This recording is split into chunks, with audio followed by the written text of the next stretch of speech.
let's jump in, shall we? Let's do um, so, Sarah. Welcome everyone to our webinar on how to boost customer satisfaction and reduce churn in manufacturing. I'm Sarah. I head up the marketing department here at BrainSell, and I will be playing the role of your host today. And we really appreciate you taking the time out of your day to join us. Before we jump into the good stuff, let me just run through a few housekeeping items. This will be about a 30 to 45 minute presentation with some conversation as well. We are recording the session, so we'll send you a link to the recording as well as a copy of the deck after the event. You'll likely see it in your inbox tomorrow morning. And we do want this to be interactive. So as you have questions, please drop them into the question box. As they're relevant to the conversation, I'll go ahead and be monitoring for them and we'll interject. Otherwise, we'll save them for the end for the more formal Q&A portion. Just a quick look at our agenda for today. We'll start by talking about the rise of intelligent customer experience and what that really means. Specifically looking at those key trends for CX leaders like yourself in the manufacturing space, based on some research that our partner Zendesk did. And then we'll be chatting with Nathan from Hanwha Visions. He's the Director of Technical Support to understand how Hanwha's utilizing Zendesk within their company to improve customer experience. And we'll finish again with that live Q&A and next steps. So with that, I'm going to turn it over to you, Garrett, to introduce yourself. Thank you, Sarah. Thanks for joining us today, Nathan.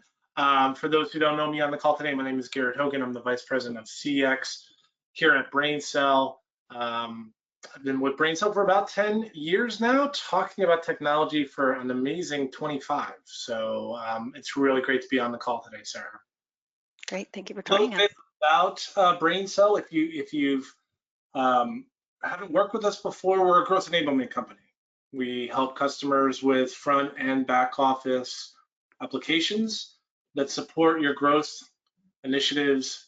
Better use of technology really helps customers continue to grow without the use of additional human capital, without the problems around complex processes and things like that. So not only do we help customers with front and back office applications, we can also help you with your process mappings, streamlining efficiencies, and obviously streamlining your architectural stack. So let's talk a little bit about Zendesk. I want to give you a quick high-level overview about where Zendesk is going in the CX space. And then we're going to open it up to Nathan and talk to him a little bit about how Hanwha is currently using Zendesk to grow and scale. AI in the CX space has been a huge talking point over the last year, probably more. And you can see from the data that most customers are doubling down on it.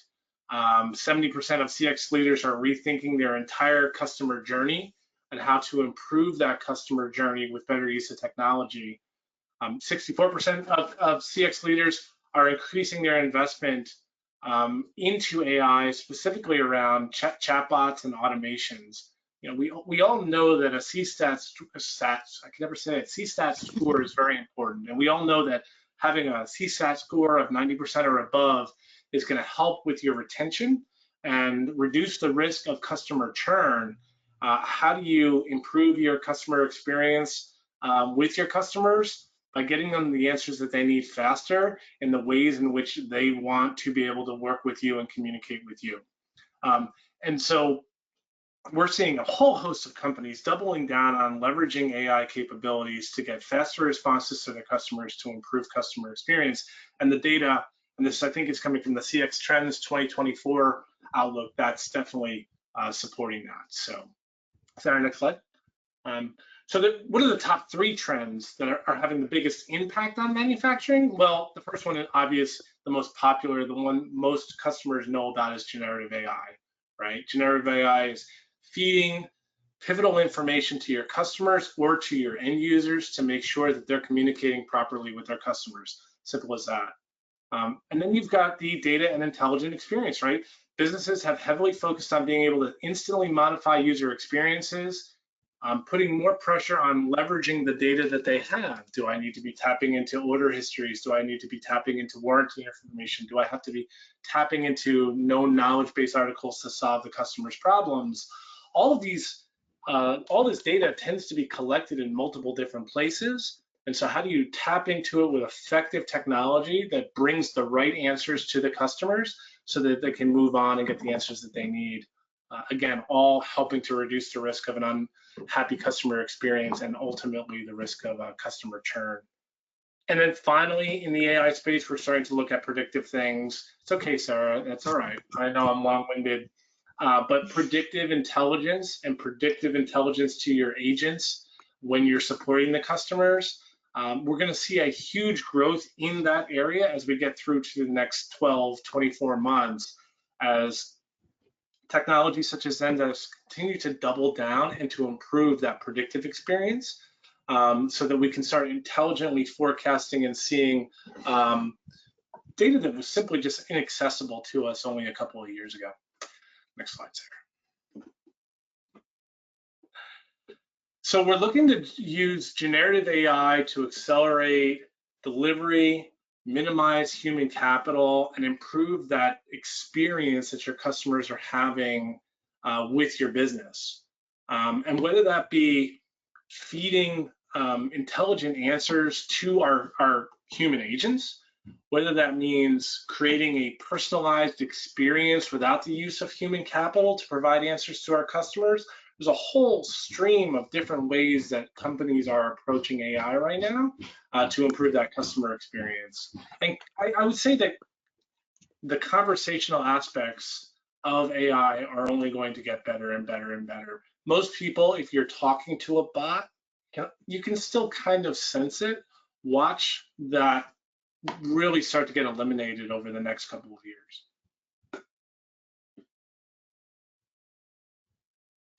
And then, of course, the ability of your technology to adopt these new technologies, the ability of the technology to scale and grow as these new technologies come available. When you're looking at systems to apply to your AI strategy, you need to be thinking about the company behind the business and how they're positioning their solution, right? Are they rolling out these new features for you? What is their rollout roadmap look like? Let's get ahead of all that and make sure that it matches our 3 to 5 year growth strategy and how we're going to continue to support our customers the way they requested to be supported, the reason why they work with you in the first place, because of the new features as AI continues to grow stronger. Again, this is why most customers right now are starting to put together that strategy.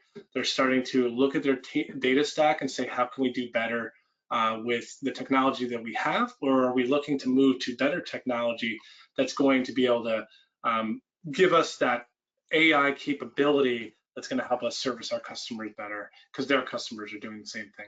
Go ahead, Sarah. Predictive agent management tools finally eclipsing traditional methods is a big one. I don't know if you've heard the story of one day the salesman will no longer be needed. There will be a computer at the company that talks to another computer about their products and services and telling us whether or not that's a good fit for their business. That's a pretty wild John Barrows quote that I learned recently. And it's not untrue, right? Getting predictive agent technology to faster drive profit, continue to grow, reduce wait times, eliminate that unhappy customer experience. It was only 5 years ago that somebody from customer support might have to actually call you back about things. We can eliminate all of that wait and frustration, part of the customer experience with better use of technology.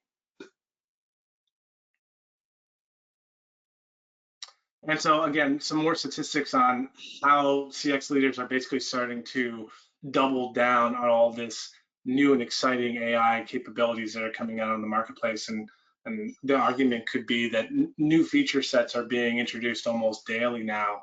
73% are increasing their AI budget. to adopt this new world. 83% of orgs that are already using AI are starting to see a very positive return on their investment. And then 61%, and this is the big one of CX leaders, cite a lack of necessary software as a major barrier to their strategic agent management. They're looking to solve these problems with AI, and so they're looking towards that technology to get them where they need to be. So if you haven't been following Zendesk closely, in fact, there was a major announcement today. Zendesk is doubling down on their AI strategy, and they're starting to introduce more and more features inside of their suite of tools to help customers solve their AI problems. They are seeing 286% total ROI over 3 years through some of the new features and enhancements that Zendesk is offering to their customers. Zendesk customers are now reporting 2 times more likely to understand they have the correct tool in place. 90% of Zendesk customers who have adopted these AI tools presented by Zendesk have reported a positive ROI.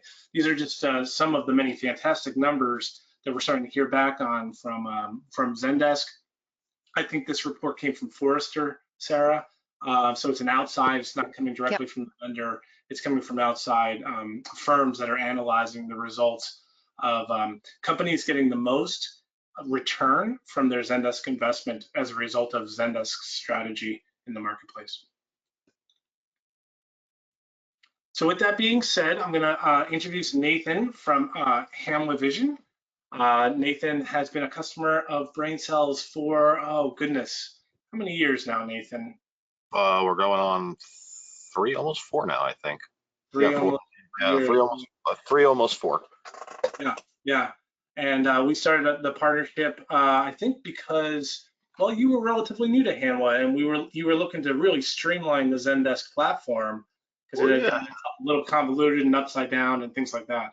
Yeah, it was a challenge. So so I came into Hanwha in 2021 from a background in internal IT support through the manufacturing industry. So very familiar with manufacturing process and procedure, and really not consumer level manufacturing, internal support for the manufacturing. So our production line, what you call sales support, all this other stuff. When I was brought into Hanwha, I was offered the job as a technical support director, and I came in with the understanding that it was technical support for my familiarity, not end user support. So immediately when I came in, I had to kind of adjust my mindset and what I was doing. And one of the things I had come up with, I had been using a system called Sharewell prior to that to manage our internal requests. And now I was getting all these external requests coming in and trying to apply, you know, my frameworks and logic from ITIL and Six Sigma into that type of stuff to manage change and manage customer, manage customer experience overall. So it was a very unique situation coming into it to try to kind of immediately switch to product support from technical support management. I was going to say, when we came in though, and you identified this really well, there were a lot of challenges off the bat. We had essentially an out-of-the-box installation of Zendesk. My predecessor had purchased the software and turned everything on without any customization to the system. So I came in with all channels open, multiple priority support lines, and nobody really understanding how the system worked. So it was interesting. And then I found you guys, and thank God. Do you remember, like, the system had already been implemented, so I'm sure do you have any insight on why Zendesk was originally chosen for Hanwha, or? So from what I gathered from initial interviews and conversations when I started, is they liked the idea of being able to record conversations happening with the customers at the time. And at the time of the implementation, it was inexpensive. They wanted to get something in and just start using it. So it wasn't, again, from my interviews with the organization, there wasn't any really sight other than we need a support system This one is advertised. Let's put it in. Oh, it records conversations. Right. When I got in and started kind of digging around in it for the first 3 or 4 months I was there and realized what the capabilities were that hadn't been used, Yeah. then I was like, oh, look at all the great things we can do. We can, actually have customer management in here. We can do better ticket traceability. We can fix call routing, so we're not just dumping to a single queue and no one's answering the calls. Right. So I was able to kind of really go in and evaluate the system and kind of identify where my pain points were, and then I started working on those pain points. Mm-hmm. Yeah, and now we've gotten it to a state where it's communicating with some other systems at Hanwha, right? The CRM system in place. But before we get into all that, can you measure from 3.5, 4 years ago how your team's efficiencies improved, the overall customer support experience has improved? What's the feedback you're getting from all this effort? So I have a couple actual great examples of this. So when I came on in 2021, our CSAT rating was hovering around 70-ish%. And obviously we're looking here at the kind of in the midst, was it the midst of the pandemic? It's around pandemic midst there. Yeah. So we're having a lot of remote calls. We're having a lot of people that are trying to handle things remotely. There is a decrease in call volume. From there, from 2022, when we had finished the optimization or re-implementation of the system, to get those customizations in place, to add macros to ease conversations with customers with canned responses back, to be able to streamline our reporting functionality. So we actually had a live dashboard to see how many calls were being dropped versus how many calls were being responded to. Putting all those into place, we upped to 74.1% of a CSAT. 2023 was 77.7. 2024, this is all year to date now from those days, are 84.3. Yeah. So we had, and in that time period, by the way, I had 7 staff that I inherited in 2021. I have 14 now. So in that time period, I've grown that amount, but we also get, again, year to date at this point, I have 26,000 calls that have come in. So I have 14 people handling 26,000 calls and a customer satisfaction rate of 84.3%. That's fantastic. So, what kind of feedback do you get? Insight from the customers? Like, what are some success stories that you might hear from the customers themselves that say, hey, yes, we're going in the right direction here? I mean, we're seeing the data, but so we have a mixed bag of customers. So as I had kind of mentioned, the title is Director of Technical Support, but I'm overseeing product support, really. A lot of our guys, Hanwha is a IP camera manufacturer first and foremost. So a lot of the people we're interacting with, or the technical support staff is interacting with, are field, are people individual in the field. So a lot of the changes we've implemented are not seen from those people that are calling the regular basis. What's interesting is as we've entered into different verticals that we are pursuing, say one of our biggest entries now has been corrections, and we're working in the corrections industry right now. We have partners in those industries that are utilizing the tools or utilizing Zendesk the way it is designed. So I have built out external reporting now and sharing through Zendesk Explorer for a company that we're working with that can see how many tickets they've opened, how many engineering requests they have in for updates on this.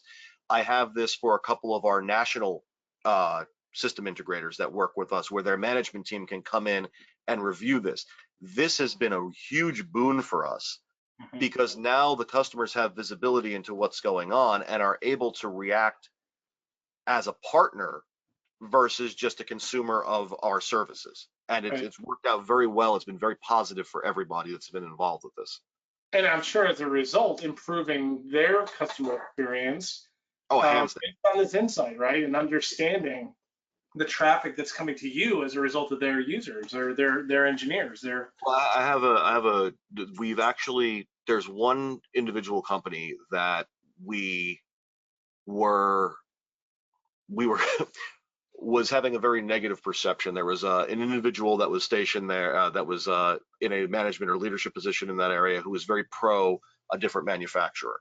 And we were getting a lot of negative pushback from him, like, oh, look, our techs are calling all the time, X, Y, and Z. So I traveled out there with the with the account manager for them, and kind of went through the tickets that had been coming in and was able to show them that the majority of what they're calling about is base configuration of the product.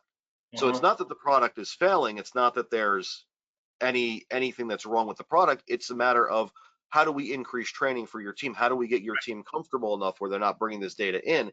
And then again, it became a partnership at that point versus I'm consuming your support, I'm consuming your products, fix them for me. Right. So yeah, and the data shows it, right? The data shows this is a training issue. We've got to do more training. Yeah. And truth, after that conversation, we have reduced their tickets. That happened in August of last year, August 2023. Their overall ticket count for that particular national integrator has dropped about 15 to 20% on average. That's fantastic. Since they recognized the problem, they invested more in their training. They have relied less on us, and their customers are happier now. That's fantastic. And it was all because of that data visibility and stuff. And it's all data visibility within the Zendesk platform. It's everything that we were able to generate simply by leveraging the Zendesk suite. Yep, and yeah, that's everything that's being shared customer facing has been developed and built in Zendesk with the help of you, with the help of Interloop, getting those guys in so we can build that together. One of the things we had a very big challenge with, and still have a challenge with, is the way our manufacturing, we have a lot of, as Garrett mentioned before, we have a lot of distributed systems. And we have a lot of connectors and random API connectors going between, say, Power BI, Salesforce, all these other areas. What we've started doing in support to kind of break that down was classifying and categorizing what we were being called about. Now, that wasn't happening initially. We would say, oh, there's a problem with X camera, let's say, or X recorder, right? This now, with what we've been able to build in and what we were identifying as pain points and then brought to BrainSell to give us a hand with, was coming in and saying, okay, cool, I know that I want to report on how many times we have a firmware failure on an update, how many times we have an issue with, say, a piece of hardware related to the device. Now we have full reports that go out to our headquarters in Korea every month, specifying the manufactured products and what those incidents that happened with them were. And this is not out to any other system. It's just generated what's happening in Zendesk. And you can break it down by product groups. You can look at it by the specific product itself. This must really help the executive team drive decisions on how the products are being rolled out, the cost of these products. It's amazing the change that we've done, and it's less about, I would say, less about the initial rollout of a product, more about what to do better next time. That's really where the decisions kind of drive. It also has helped us as far as being able to judge when we're going to see upticks in in our support queue, and being able to understand kind of customer habits in this. So we have two major trade shows we attend every single year. One in the fall area, probably like September, October, and then the other one in say between March and April, right? We now have visibility knowing that between probably from May to June, after that initial trade show, we're going to get bombarded with inbound inquiries. And then the same thing from probably the end of October to the beginning of November, we're going to get bombarded with inbound inquiries. And now what we've been able to do is, a lot of times our teams are kind of broken out. Our inside sales team handles their own stuff in their own system. What we've been able to do now, though, a lot of the technical support questions that are the calls that come in at technical support are related to these tickets. So now we're forwarding them over to inside sales to work as lead generation. So I'm trying to turn everybody in technical support, everybody in most customer facing areas, that are outside of sales are always considered to be a cost center as a whole. What Right. I'm trying to do is leverage the data we get now Mhm. to kind of turn around and say, hey, here is a lead we've generated for you. Let's get this over to the sales team and see what they can do with it. And it's working. Yeah. And at the end of the day, this is all, you're using the platform to make real strategic decisions here, right? If I've got based on the trade show historical data and the traffic we expect, you've got to staff up, you've got to staff down, you've got to, you've made decisions now, get them over to the sales team to increase these real strategic decisions based on the build out of the system.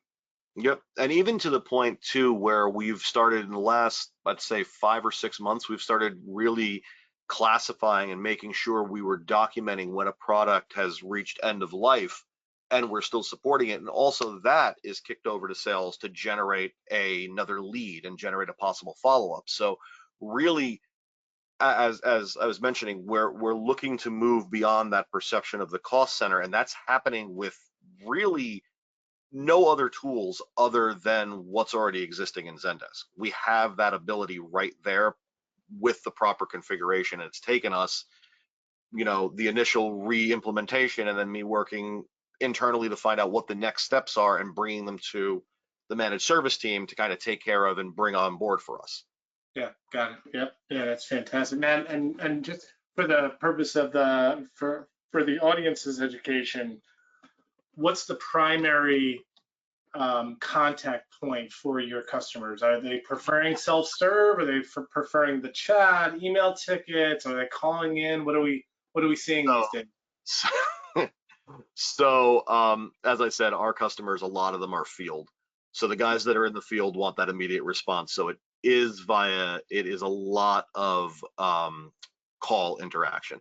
Mm-hmm. However, the ones that are the larger verticals, say the corrections facility, like I mentioned, or our national accounts, those will interact through email more often than not, especially the larger integrators. So we are in the gaming facility, or we're in the gaming vertical, we're in corrections, cannabis, all these other industries that we work in.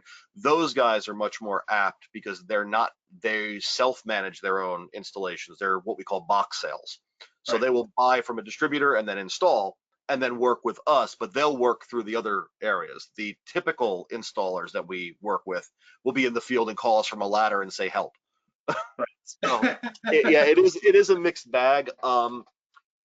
We have found a lot of I would have to say we have found a lot of value in Zendesk's automated responses through email, especially for off hours, because we don't run a 24/7 or even a 24/5 support organization. We run a 12-hour support, 9 a.m. to 9 p.m. Eastern time.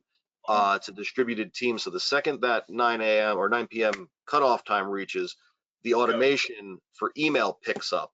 And the fact I don't have the metric for that off the top of my head, but every single time an automated response comes through or a customer comes through with an email, there's an automated response generated through Zendesk, and we've had very good success with that as we've taken on another project, which is updating our knowledge base and cleaning that interaction and interface up. Yeah, that's fantastic. So you're seeing an uptick in your customer experience.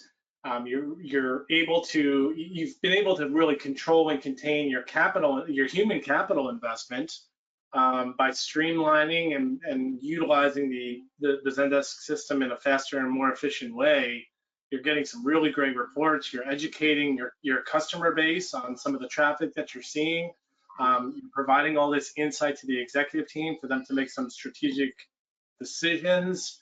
This is all coming from the Zendesk suite. Tell the audience, Nathan, where is this going? What are the future initiatives that you and I have been starting to talk about? So a couple things we're looking at right now, and this was the conversation we were supposed to have on Monday. We didn't have a chance. It's okay. So one of the things we're looking at is workforce management in Zendesk. It's something I've been very interested in. It allows you to have a better overview and a better time of seeing your entire team through Zendesk and really understanding. And I've kind of played around with the idea and looked at it a little bit, but I'm looking for increased efficiency. So going back to those strategic decisions, right, Garrett? Right. I can turn around and say, okay, look, like everybody is executing at around, we'll say 80%, because let's be honest, nobody's ever executing at 100%. So Yeah. we're executing at 80%. With exception. With some exceptions. So they're executing 80%. I can say with this, the max capacity of these guys at 80% is this. Here's our volume. This is what we need to do. But I can Right. also then target those guys who need extra little push, who need extra little training with that. And that's one of the things we are currently missing because we never implemented it at that point. The other thing, and what I've been very interested in what Zendesk is doing, talking about the AI setup, is Zendesk's AI, what is it? It's the generative AI summary. So essentially what it will do is it will take your ticket notes from the customer and you and summarize them into a single formatted email or a single formatted update that can be sent at the end of the ticket and the end of the experience. That aspect is very, very intriguing to me, especially because I have a lot of members of my support team that are English as a second language. So sometimes there's translation issues, sometimes there's challenges with how somebody understands something.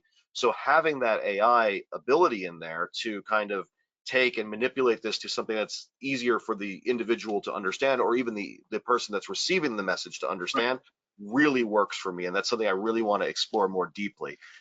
Lastly, we've talked about integration with other systems, looking to get data from Salesforce, looking to get data from our CRM and tie those together. Those things, being that Zendesk has native integration with Salesforce to begin with, is really useful to us, and that's something we're really looking to explore in the next year or so. Try to get that like clean connection between both systems. Yeah, and start really bringing in the sales efforts involved, and that again, the effort of supporting the products that we're selling, right? Yeah. All together. But I love that approach, and I can't wait to pick that up on future calls, Nathan, because the system's now, it's telling us where your agents are struggling or if they're struggling, right? It's that generative AI is continuing to educate your customers after the ticket's been closed, right? To lower ticket counts ultimately.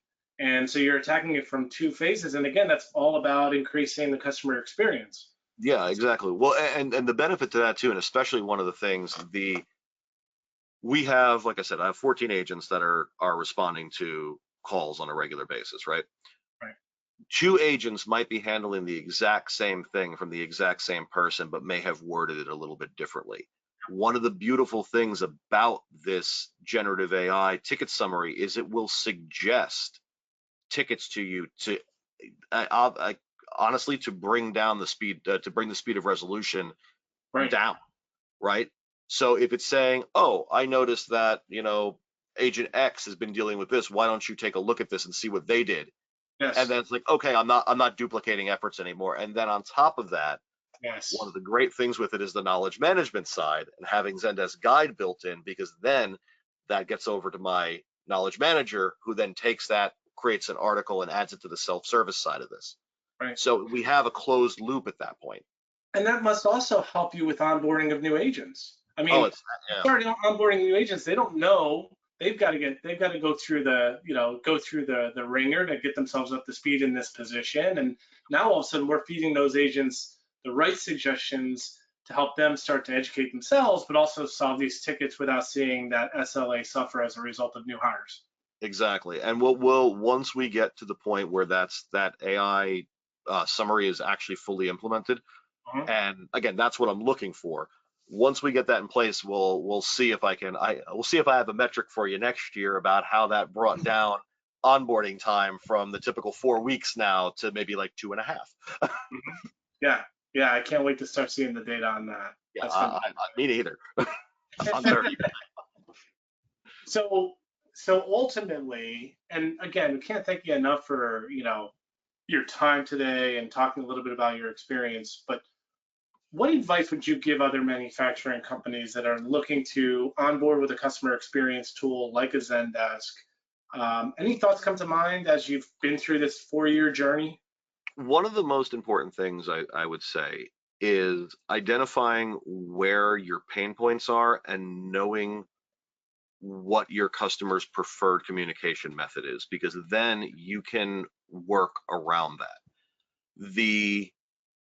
There are some industries I feel, and there are some customers I feel that are customer demographics, I should say, that are going to be hesitant to adopt self-service right away. So if you're looking for an implementation of this to external facing customers, then taking how they currently contact you, or what is an less friction way of contacting, and using that to build your customer experience with Zendesk. There are plenty of offers through this and how it works. I know they're turning on messaging for everyone in like a couple of weeks, if I'm not mistaken. And once that comes on, that's going to make communication through multi-channels so much cleaner and easier for everyone. So when we talk about best practice with this, it's knowing your customer's communication style, knowing their preferred method, understanding that demographic, and then making your system meet that, and then iteratively adding more into it is what I would say. Don't turn it on all at once, because then you have to backtrack everything, and that's not a happy time. Yeah. And probably supporting that approach with proper reporting and analytics, so you can gauge the effect. Is it working for us? Like, did the approach work, or do we need to shift again? Did we misunderstand our customer base? Yeah, and that's I take for granted that I think like that automatically, because I think while we're doing this, of course I'm going to put reports in there, and of course I'm going to look at data. But no, you're absolutely right, Garrett. The not having the data and not having the quantifiable information to back up the decisions or inform your next level of movement is critical on that. Like I take it for granted because it's baked into how I work. Like, I'm going to do this. I want to see what happened after I did this. Yeah. No, of course. Yeah, absolutely. That's fantastic. Sarah, any questions that we can answer right now while we have Nathan? This is a good reminder to folks. If you do have questions, please go ahead and drop them into the question box now. I think, Nathan, one of the most powerful things that resonated for me is that oftentimes we think about we need data for our own company to impact positively our own companies, but that you're able to also leverage that data to impact operations at your customers, within your customers' companies, and that really is kind of right the true value and what impacts customer experience. So that's really powerful. And I really appreciate the journey that we've been on over the last couple of years. It just goes to show, though, proper planning, right? We can take the situation and we can change the ship. You don't have to be throwing out technologies. If you're using adaptable programs like Zendesk, you just need to have a strategy, a plan, gauge and analyze it, and then just make your priorities and schedule them and do them over a period of time.